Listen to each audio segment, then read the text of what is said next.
रहमान रहीम। हमने पीरियड 3 के एलिमेंट्स और उनकी रिएक्शंस की स्टडी को कंप्लीट किया। नाउ इस लेक्चर में हम ग्रुप 1 यानी अल्कली मेटल्स को स्टडी करेंगे और उनकी रिएक्शंस को देखेंगे। First of all let's see कि हमारे पास ग्रुप 1 के कौन कौन से मेंबर्स हैं। ग्रुप 1 स्टार्ट होता है लिथियम से, then we have sodium, then we have potassium, then we have rubidium, then we have cesium and then we have francium। तो ये 6 मेंबर्स हैं हमारे पास ग्रुप नंबर 1 के अंदर। Now francium is a rare element. Francium radioactive है और ये साथ साथ में रेयर भी है, इसलिए ग्रुप 1 की स्टडी में हम यूजुअली फ्रेंसियम को इंक्लूड नहीं करते। नाउ ये सारे मेटल्स सॉफ्ट मेटल्स हैं, इनको हम नाइफ से कट कर सकते हैं और काफ़ी रिएक्टिव मेटल्स हैं। मेल्टिंग बॉइलिंग पॉइंट्स भी इनके थोड़े से लो हैं क्योंकि इनमें बॉन्डिंग बाकी मेटल्स की तरह इतनी स्ट्रॉन्ग नहीं होती। नाउ लेट्स सी कि हमारे पास ये जो लिथियम, सोडियम और पोटाशियम है जो कि ज़्यादा अबंडेंट हैं, इनमें से वो किस फॉर्म में हमें नॉर्मली मिलते हैं। तो लिथियम हमें क्रस्ट में मिलती है नॉर्मली स्पोडियोमिन की फॉर्म में। Now what is spodumene? Spodumene lithium का सॉल्ट है which is LiAlSiO3 whole twice. Now sodium हमें कॉमनेस्ट फॉर्म में मिलता है इन रॉक सॉल्ट, या जिसको हम कॉमन सॉल्ट भी कहते हैं या इसको हम हैलाइट भी कहते हैं। So this is NaCl। इसके अलावा ये हमें मिलता है चिली सॉल्ट पेट्रे की फॉर्म में भी, which is another common existence of sodium. This is sodium nitrate. Then sodium हमें नेट्रॉन की फॉर्म में भी मिलता है। Natron is basically carbonate of sodium और जिसके साथ वाटर ऑफ क्रिस्टलाइजेशन भी मौजूद है। Now these are the common existences of sodium। अगर हम पोटाशियम की बात करें तो पोटाशियम हमें सबसे पहले मिलता है कार्नलाइट की फॉर्म में। कार्नलाइट इज KCl.MgCl2.6H2O। तो ये पोटाशियम का डबल सॉल्ट है।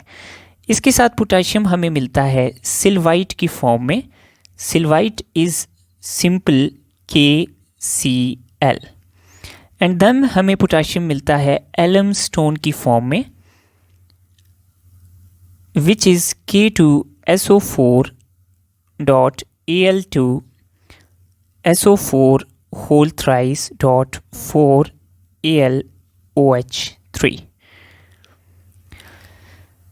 So these are the common existences of group 1 elements. Now let's move towards the trends of their properties.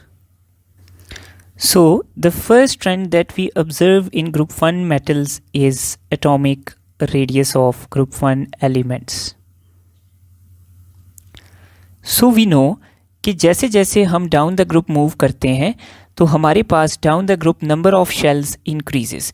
तो हर पीरियड नंबर इंक्रीज होने के साथ हमारे पास शेल नंबर इंक्रीज होता है बाय 1। तो लिथियम बिलोंग्स टू पीरियड 2, इसके अंदर 2 शेल्स हैं। सोडियम बिलोंग्स टू पीरियड 3, इसके अंदर 3 शेल्स हैं।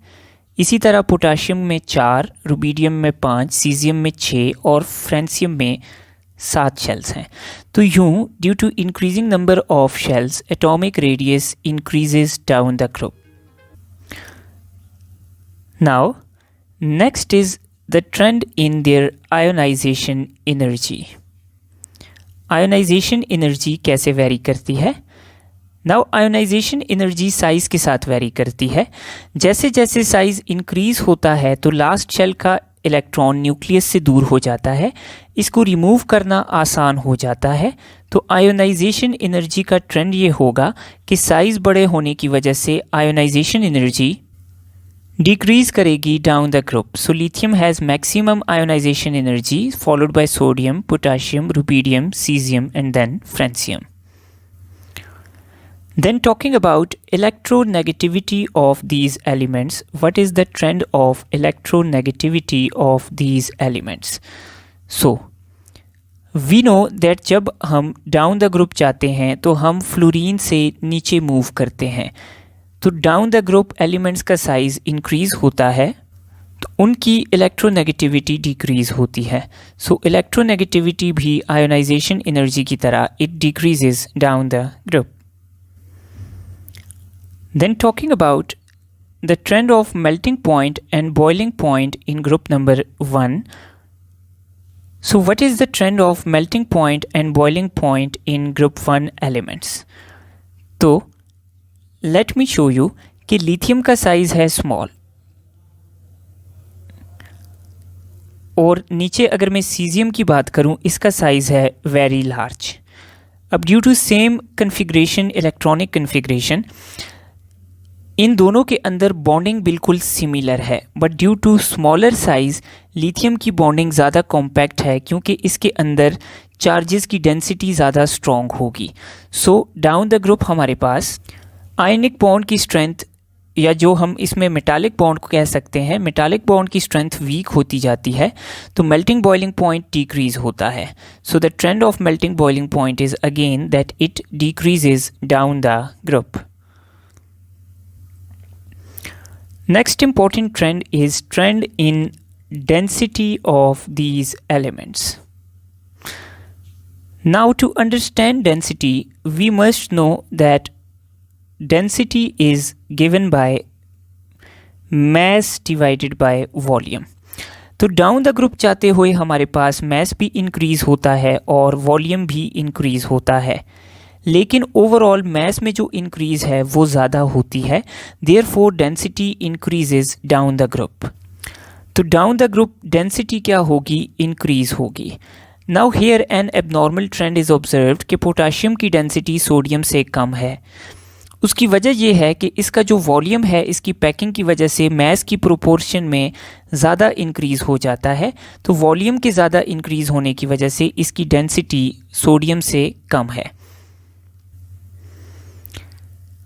And then if I talk about metallic character of these elements, so जैसे जैसे मैं नीचे जाऊंगा इनकी आयोनाइजेशन एनर्जी कम होगी, इनके लिए ऐसा मेटल बिहेव करना इजी होगा और ये आसानी से आयोनाइज करेंगे because metals are donors of electron. तो नीचे जाते हुए इलेक्ट्रॉन डोनेट करना आसान हो जाएगा, तो metallic character will automatically increase down the group. So these are the trends of group 1 alkali metals. Now talking about electronic configuration of these elements, तो lithium belong करता है period 2 को, sodium to period 3 and so on. Now lithium का last shell है 2. Now ये S block का element है तो इसके अंदर S में फिलिंग होगी and it belongs to first group, तो इसके S में एक इलेक्ट्रॉन होगा.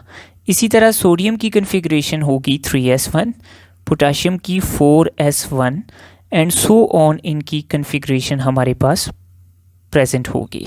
Now due to similar configuration they show similar chemical properties. क्योंकि ग्रुप है तो ग्रुप में केमिकल कन्फिग्रेशन तकरीबन सिमिलर है लास्ट शेल की, सिर्फ नंबर ऑफ शेल्स डिफरेंट है, जिसकी वजह से इनकी जो केमिकल प्रॉपर्टीज़ हैं they are almost similar to each other.